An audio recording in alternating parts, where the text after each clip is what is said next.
I've been saying that I'm not really a technical guy, but more an EDC guy. But even I'm lusting for this. Hey, welcome back to UDC channel, this is Jay. Each of these has their unique features and similarities. For one, none of these has any RGB side LEDs, laser, UV, etc. Which is more and more common in EDC lights, especially lately. They all focus on technical features such as dedicated button or mode for tactical, granulated bezel, two-stage or dual button tail switches. They don't even care for high CRI, just maximum output.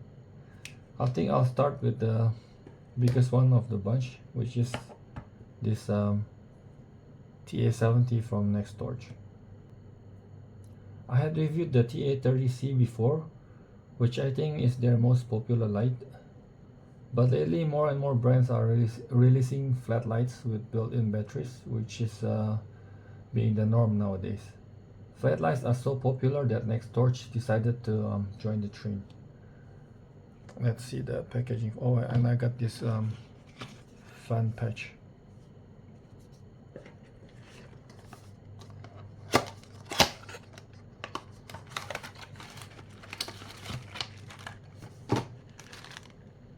Disregard cables and lanyard. Open off. Oh, some specs.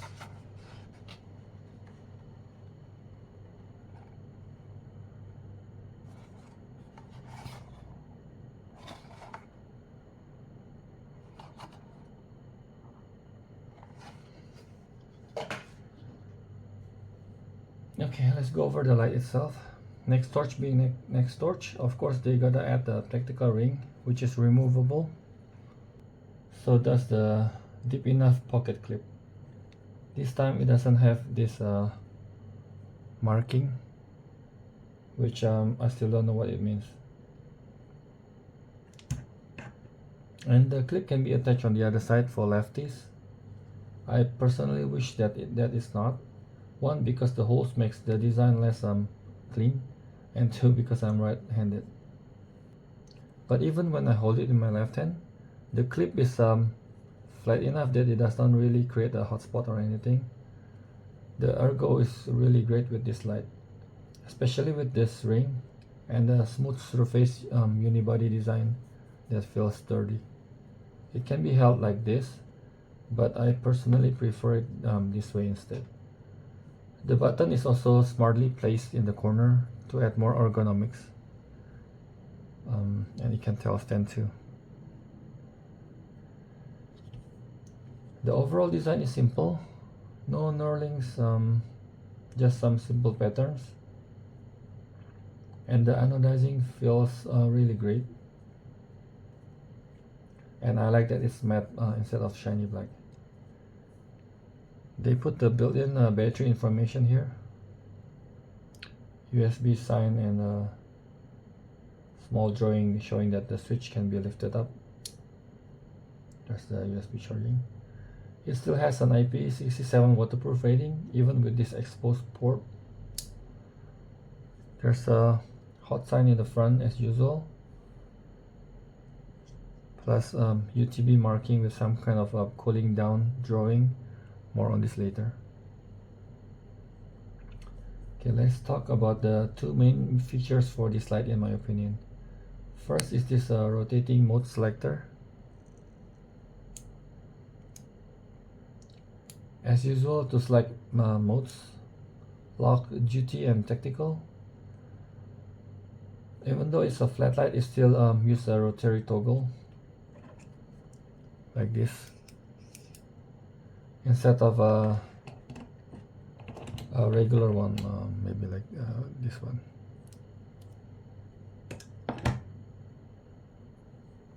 Which I think is their signature. I'll talk more about this on the UI section later on. Okay, next, instead of two separate switches, it's using a two-stage single switch instead. Combined with the rotary toggle, the UI is quite simple yet intuitive. I'm curious to know what's your preference for tactical lights. Please let us know in the comments below. I think I slightly favor the two-stage switches over dual separate ones, but they both have their pros and cons. On a two-stage switch, we don't have to lift up our thumb, just need to adjust the pressure. On the other hand, dual switches has a dedicated tactical switch, which means you don't have to feel and balance the pressure. Some might find it finicky and prefer a separate dedicated switch instead. This also depends on how defined or how good the two-stage switch is. This is not the best feeling one I've tested, but they are defined enough. I can clearly feel the stop at each level. I do wish that it has more travel. The one on the TA70C is really nice. Actually, there's one more important feature in this light, but it's kinda hidden. It can manage to have this smooth and simple design without any heatsink. It's because they're using an advanced heat dissipation system to cool the light down. It features their newly patented ultra thermal buffer technology, or U.T.B, which is what this sign means. One of the pain points for users on the market is that flashlights are often too hot to carry, and that they can't sustain their max advertised output by stepping down quite rapidly due to the heat. Especially for modern lights in the past maybe 5-7 years, where the outputs are ridiculously high. This new technology also featured in their new TA30D Max. I think the way it works that it has a substance inside near the LED where it can melt to absorb heat and solidify back again to release the heat. I will test this out later. Last but not least is the business end. It's using 3 cool white LEDs with a smooth reflector.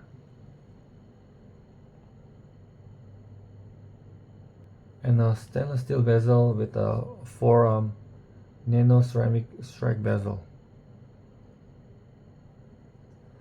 Fortunately, it does not have any greenish tint, at least to my naked eye. It has quite a throwy beam pattern, but the hotspot is quite big and it's not too tight. Let me show you the character of the beam.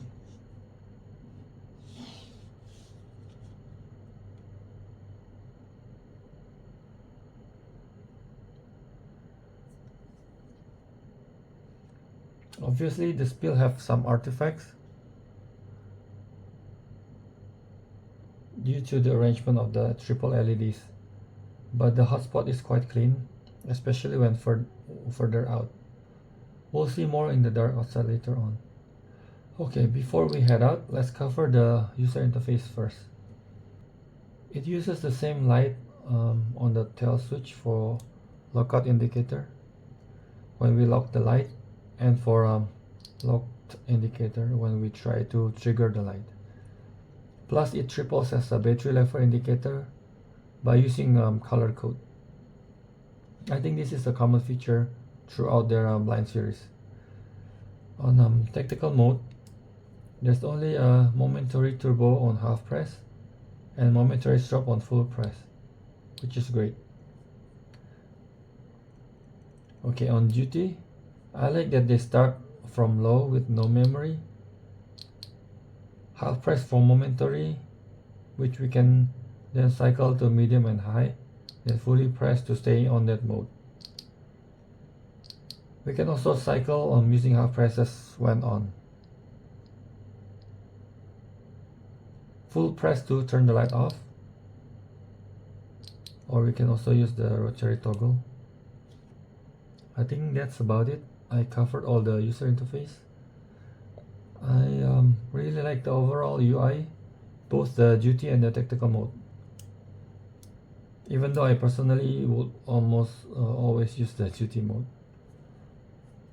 By the way, all of these are really fidgety.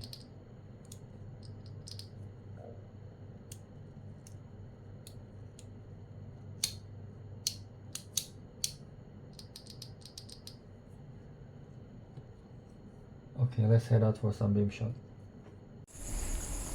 Let's try Nextorch TA70 from low.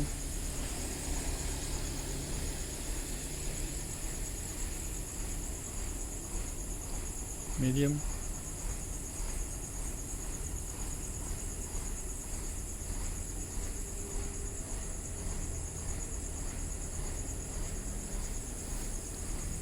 High.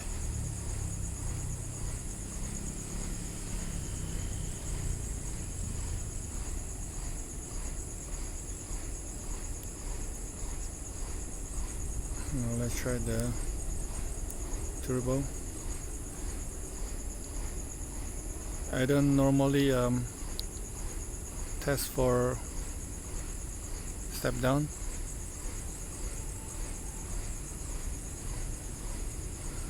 but it has a cool feature that I want to test. Starting to get warm.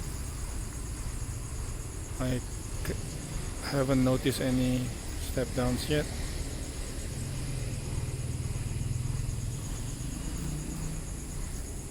Let's wait a bit.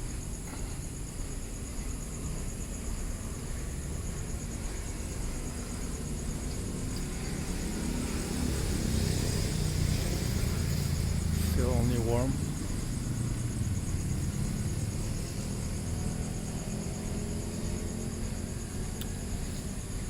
The hotspot is quite big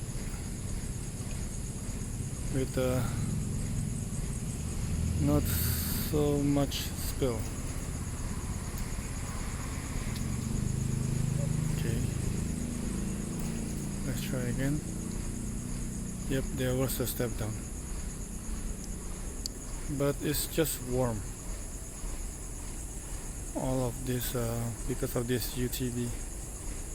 Okay, let's try the strobe warning.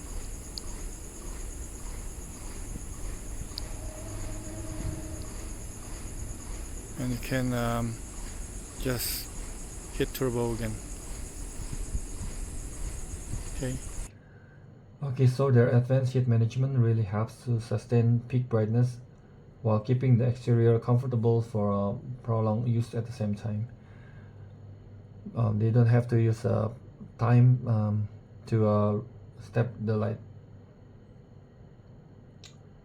And I really like the intuitive user interface from the combination of the dual stage switch and the rotating mode selector. Okay, I think that's it for this one. As always, thanks for watching, and see you on part 2. Bye now.